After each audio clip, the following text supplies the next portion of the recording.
নাটকীয়তা শেষে ৩০ দিনের যুদ্ধবিরতিতে সম্মত ইউক্রেন, রাজি হবেন পুতিনও। এবং কানাডার ওপর ৫০% শুল্ক আরোপ প্রত্যাহার ট্রাম্পের, জানালো হোয়াইট হাউস। প্রশাসনিক দফতর চালু রাখার জন্য তহবিল দিতে প্রতিনিধি পরিষদে আইন পাস।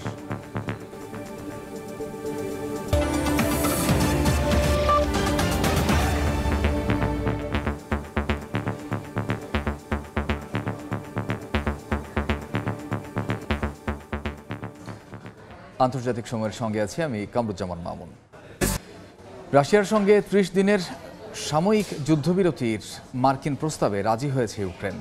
সৌদি আরবের জেদ্দায় বৈঠকের পরে সিদ্ধান্ত জানানো হয়। যুদ্ধবিরতির প্রস্তাবে রুশ প্রেসিডেন্ট পুতিন রাজি হবেন বলে আশা প্রকাশ করেছেন মার্কিন প্রেসিডেন্ট ডোনাল্ড ট্রাম্প। তবে এর কয়েক ঘন্টার মধ্যেই কিয়েভ ও খার্কিভে হামলা চালিয়েছে রাশিয়া। মঙ্গলবার কুর্স্ক অঞ্চলের ১২টি গ্রাম দখলের দাবি করেছে মস্কো।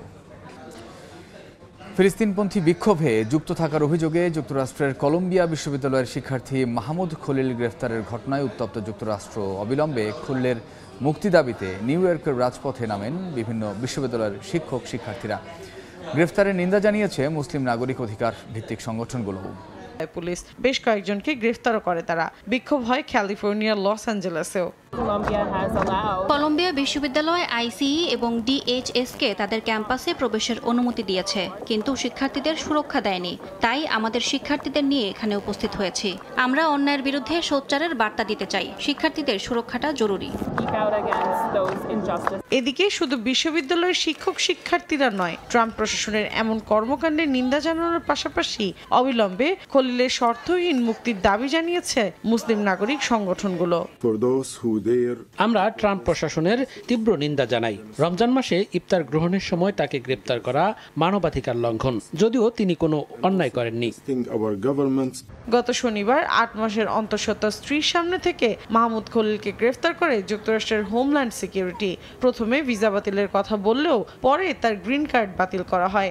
গ্রেফতারের পর নিউ ইয়র্ক থেকে লুইজিয়ানার জেনা আইইসিই ডিটেনশন সেন্টারে হস্তান্তর করা হয় খলিলকে। মৌসুমীর সাথী, সময় সংবাদ। গাজার যুদ্ধবিরতির ভবিষ্যৎ নিয়ে কাতারের দোহায় আলোচনায় বসেছে হামাস ও ইসরায়েল। যুদ্ধবিরতির আলোচনার মধ্যে স্থানীয় সময় মঙ্গলবার গাজার মধ্য ও দক্ষিণাঞ্চলে হামলা চালায় ইসরায়েলি সেনারা। হামলায় প্রাণ হারান অন্তত ৬ জন। অধিকৃত পশ্চিম তীরেও অব্যাহত রয়েছে অভিযান। গাজায় মানবিক সহায়তা পুনরায় চালুর ৪ দিনের আলটিমেটাম শেষ হওয়ায় আবারও ইসরায়েলের জাহাজে হামলা চালানোর ঘোষণা দিয়েছে ইয়েমেনের হাউথি বিদ্রোহী। এদিকে লেবাননের দক্ষিণাঞ্চলে হিজবুল্লাহর সদস্যদের লক্ষ্য করে বিমান হামলা চালিয়েছে ইসরায়েল। এক বিবৃতিতে দাবি করেছে ইরান সমর্থিত গোষ্ঠী। এতে এক হিজবুল্লাহ কমান্ডার নিহতের খবর পাওয়া গেছে।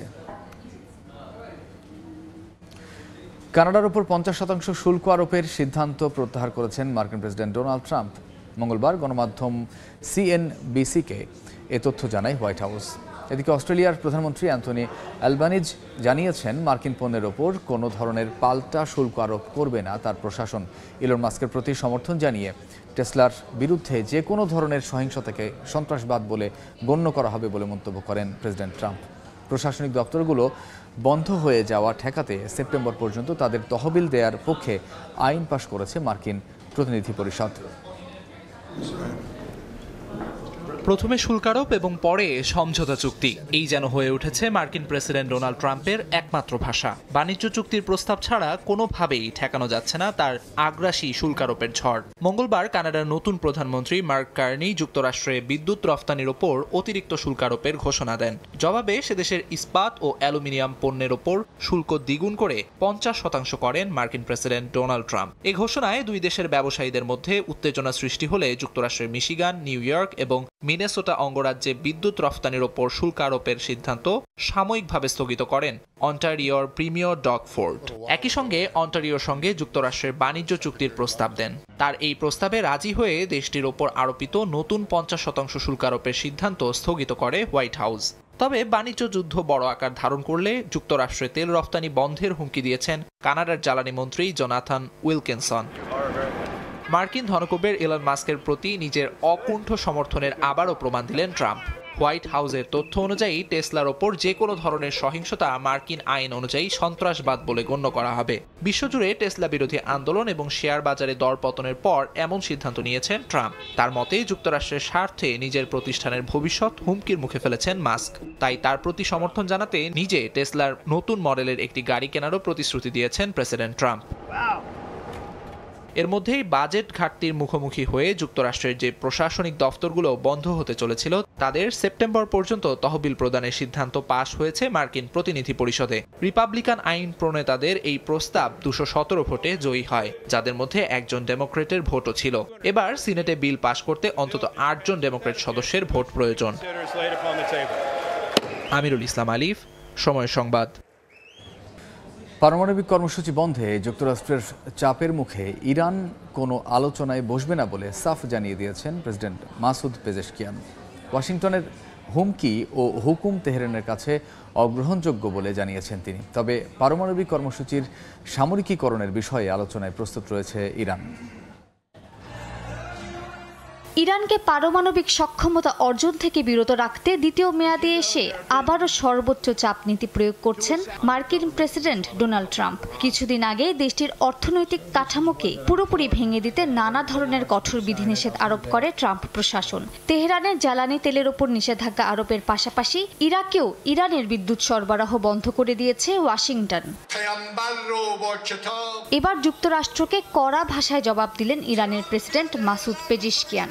বলেন, পশ্চিমাদের হুমকির মুখে তার দেশ যুক্তরাষ্ট্রের সঙ্গে আলোচনায় বসবে না। মার্কিন প্রেসিডেন্ট ডোনাল্ড ট্রাম্পকে উদ্দেশ্য করে তিনি বলেন, যুক্তরাষ্ট্র যা খুশি তাই করুক, ওয়াশিংটনের হুকুম ও হুমকি কোনোটাই তেহরানের কাছে গ্রহণযোগ্য নয়।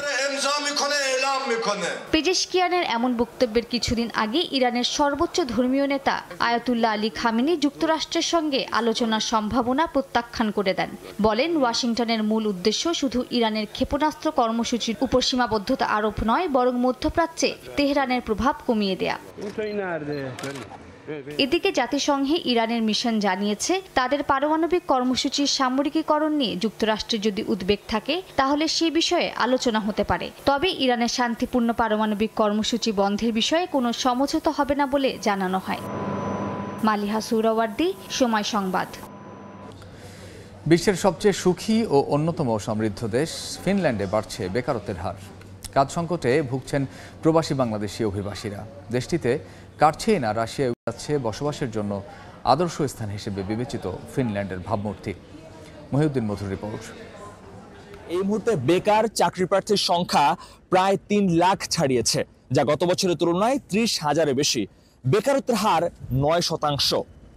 স্বভাবতই প্রশ্ন জাগে, পৃথিবীর সবচেয়ে সুখী দেশে চাকরির বাজারে হঠাৎ করে এমন অসুখ দেখা দিল কেন?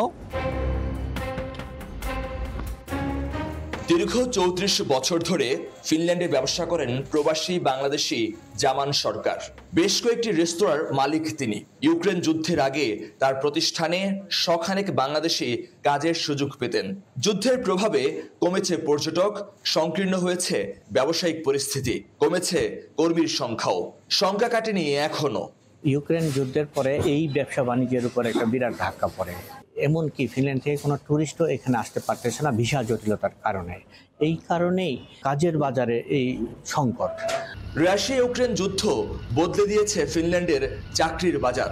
লক্ষাধিক ইউক্রেনীয় অভিবাসী গ্রহণ করেছে দেশটি। চাকরির বাজারে অগ্রাধিকার তাদের। সুযোগ কমেছে অন্য অভিবাসীদের, ফলে বিপাকে পড়েছেন বাংলাদেশি শিক্ষার্থী ও প্রবাসীরা। তার উপর ফিনিশ ভাষা না জানার খড়গ। জবই যেগুলো আপনার মানুষের সাথে কমিউনিকেট করতে হলে ওরা ফিনিশ ল্যাঙ্গুয়েজটাকে প্রেফার করে। ল্যাঙ্গুয়েজটা আমাদের শেখার মতো যে স্কোপটা বা অ্যাভেলেবিলিটি ওইটা আসলে নাই। চাকরি বাজার সম্পর্কে ধারণা নিয়ে ফিনল্যান্ডে আসার তাগিদ ক্যারিয়ার পরামর্শকদের। এজেন্সির প্ররোচনায় শিক্ষার্থীদের বিপথগামী না হওয়ার আহ্বান। সমীক্ষা জানাচ্ছে, সুখী এই দেশটির প্রতি প্রবাসীদের আগ্রহ এখন পড়তির দিকে। মহিউদ্দিন মধু, সময় সংবাদ, ফিনল্যান্ড। গ্রিনল্যান্ডের পার্লামেন্ট নির্বাচনে বড় চমক দেখালো মধ্য ডানপন্থী ডেমোক্রেটিক পার্টি। প্রাথমিকভাবে নালেরাক পার্টিকে পেছনে ফেলে জয় পেয়েছে দলটি, তবে আনুষ্ঠানিক ফল পেতে সময় লাগতে পারে কয়েক সপ্তাহ। জাতীয় নিরাপত্তার কারণ দেখিয়ে মার্কিন প্রেসিডেন্ট ডোনাল্ড ট্রাম্পের গ্রিনল্যান্ড কিনে নেয়ার হুঙ্কারের মধ্যেই সংসদ নির্বাচন অনুষ্ঠিত হয়ে গেল আর্কটিক দ্বীপটিতে। এবারের নির্বাচনের উপর শুধু গ্রিনল্যান্ডের রাজনৈতিক ভবিষ্যৎ নয়, নির্ভর করছে আন্তর্জাতিক শক্তির কৌশলগত লড়াইও। আর তাই নির্বাচন ঘিরে আন্তর্জাতিক মহলে রয়েছে বাড়তি আগ্রহ। ডেনমার্কের স্বায়ত্তশাসিত অঞ্চল গ্রিনল্যান্ডের সাধারণ নির্বাচন ঘিরে এবার ছিল অন্যরকম উত্তেজনা। ফলাফলেও চমক দেখিয়েছে এবারে নির্বাচন। বহুল জনপ্রিয় নালেরাক পার্টিকে পেছনে ফেলে জয় পেয়েছে মধ্য ডানপন্থী দল ডেমোক্রেটিক পার্টি। তবে গ্রিনল্যান্ডের স্বাধীনতার প্রসঙ্গে দুই দলই একমত। এই নির্বাচনকে গ্রিনল্যান্ডের স্বাধীনতার পক্ষে গুরুত্বপূর্ণ ধাপ হিসেবে দেখছেন অঞ্চলটির বাসিন্দারা। এটি আমাদের স্বাধীনতার পথে একটি গুরুত্বপূর্ণ ধাপ। তবে ট্রাম্পের হস্তক্ষেপ নিয়ে আমরা শঙ্কিত। আমরা স্বাধীনতা চাই, তবে বাইরের শক্তির প্রভাবমুক্ত হয়ে। স্বায়ত্তশাসিত এ দ্বীপের ৩১ আসনের পার্লামেন্টে ৪ বছর অন্তর অন্তর নির্বাচন হয়। পার্লামেন্টে এককভাবে সংখ্যাগরিষ্ঠতা অর্জনের জন্য ১৬ আসন পেতে হয়। প্রায় ৬০,০০০ জনবসতির এই অঞ্চলে এবার ভোটার সংখ্যা ছিল ৪০,৫০০। শুরু থেকেই ভোটারদের বিপুল সাড়া ছিল এবার। রাজধানী নুক সহ বিভিন্ন কেন্দ্রে সকাল থেকেই দেখা যায় লম্বা লাইন। বেলা বাড়ার সঙ্গে সঙ্গে বাড়তে থাকে ভোটের হার। মঙ্গলবার স্থানীয় সময় সকাল ১১টা থেকে রাত ১০টা পর্যন্ত ৭২টি কেন্দ্রে চলে ভোট গ্রহণ। ব্যাপক ভোটার উপস্থিতির কারণে আধা ঘন্টা বাড়ানো হয় ভোট গ্রহণের সময়সীমা। বিশেষজ্ঞদের মতে এবারে নির্বাচনে বড় প্রভাবক হিসেবে কাজ করেছে গ্রিনল্যান্ডের স্বাধীনতা প্রসঙ্গ। নির্বাচনে অংশ নেয়া ৬টি দলের মধ্যে ৫টিই ছিল স্বাধীনতার পক্ষে। তবে সময় ও কৌশল নিয়ে ছিল মতভেদ। ক্ষমতাসীন ইনুইট আতাকাতিকিত দলের প্রধান মুট এগেদে ধাপে ধাপে স্বাধীনতার পক্ষে হলেও বিরোধী দল নালেরাক চায় দ্রুত স্বাধীনতা। তাদের দাবি কেবল ডেনমার্ক নয়, মার্কিন প্রভাব থেকেও বের হতে হবে গ্রিনল্যান্ডকে। আমরা স্বাধীন হতে চাই, কিন্তু কখন ও কিভাবে সেটাই বড় প্রশ্ন। বাইরের শক্তিগুলোর হস্তক্ষেপ আমাদের ভবিষ্যতের জন্য হুমকি। গ্রিনল্যান্ড প্রায় ৩০০ বছর ধরে ডেনমার্কের নিয়ন্ত্রণে। ডেনমার্কের মূল ভূখণ্ড থেকে প্রায় ৩,০০০ কিলোমিটার দূরে অবস্থিত দ্বীপটির নিজস্ব অভ্যন্তরীণ বিষয় পরিচালনা ও দেখভালের দায়িত্ব পালন করে থাকে স্বায়ত্তশাসিত কর্তৃপক্ষ। আর পররাষ্ট্র ও প্রতিরক্ষা নীতি সংক্রান্ত সিদ্ধান্তগুলো নেওয়া হয় কোপেনহেগেনে। কোপেনহেগেনের সঙ্গে দ্বীপটির ভবিষ্যৎ সম্পর্ক নিয়ে দীর্ঘদিন ধরে চলছে বিতর্ক। সে বিতর্কে নতুন মাত্রা যোগ করেছে ট্রাম্পের দ্বীপ কেনার আগ্রহ। গ্রিনল্যান্ডের ওপর মার্কিন নজর নতুন কিছু নয়। ২০১৯ সালেও দ্বীপটি কেনার ইচ্ছা প্রকাশ করেছিলেন ট্রাম্প। সম্প্রতি আবারও তিনি জাতীয় নিরাপত্তার কারণ দেখিয়ে যে কোনো উপায়ে গ্রিনল্যান্ড কিনতে চাওয়ার ইচ্ছার কথা জানান। তবে এ প্রস্তাব নাকচ করে গ্রিনল্যান্ডের প্রধানমন্ত্রী মুট এগেদে স্পষ্ট জানিয়ে দেন গ্রিনল্যান্ড বিক্রির জন্য নয়। আমিরুল ইসলাম আলিফ, সময় সংবাদ। মেক্সিকোর হালিস্কো রাজ্যে গণকবরের বিষয়ে পূর্ণাঙ্গ তদন্তের প্রতিশ্রুতি দিয়েছেন দেশটির অ্যাটর্নি জেনারেল আলেহান্দ্রো গার্তোস ম্যানেরো। স্থানীয় সময় মঙ্গলবার এক প্রেস ব্রিফিংয়ে ঘোষণা দেন তিনি। সম্প্রতি অঞ্চলটির স্থানীয় এক সংগঠন এই গণকবর এবং কয়েকটি চুল্লির সন্ধান পায়। ধারণা করা হচ্ছে মরদেহ পোড়াতে ব্যবহার করা হতো এই চুল্লিগুলো। ২০২৪ সালে মেক্সিকান এনজিও মেক্সিকানোস কন্ট্রোলা করাপশিয়ান এক রিপোর্টে জানায় ১৯৬২ সাল থেকে ১,১১,০০০ মানুষ নিখোঁজ হয়েছেন দেশটিতে। নিখোঁজদের মধ্যে সবচেয়ে বেশি সংখ্যক মানুষ পাওয়া গেছে হালিস্কো, মিচোআকান এবং মেক্সিকো রাজ্যে। লন্ডনের এক্সেল সেন্টারে শেষ হলো ৪ দিনব্যাপী the photography and video show ২০২৫। ৮ থেকে ১১ মার্চ পর্যন্ত চলা এ আয়োজনে ২০০টিরও বেশি আন্তর্জাতিক ব্র্যান্ড তাদের নতুন প্রযুক্তি ও পণ্য প্রদর্শন করে। ক্যামেরা নির্মাতা প্রতিষ্ঠান থেকে শুরু করে সফটওয়্যার ডেভেলপার, ড্রোন টেকনোলজি ও কন্টেন্ট ক্রিয়েটরদের মতো অংশ নেন গ্যাজেট নির্মাতারাও। শুধু পেশাদার ফটোগ্রাফার বা ভিডিওগ্রাফাররাই নন, বরং নতুন ফটোগ্রাফি ও কন্টেন্ট ক্রিয়েটরদের শেখার জন্য এটি একটি দারুণ সুযোগ ছিল বলে জানান সংশ্লিষ্টরা।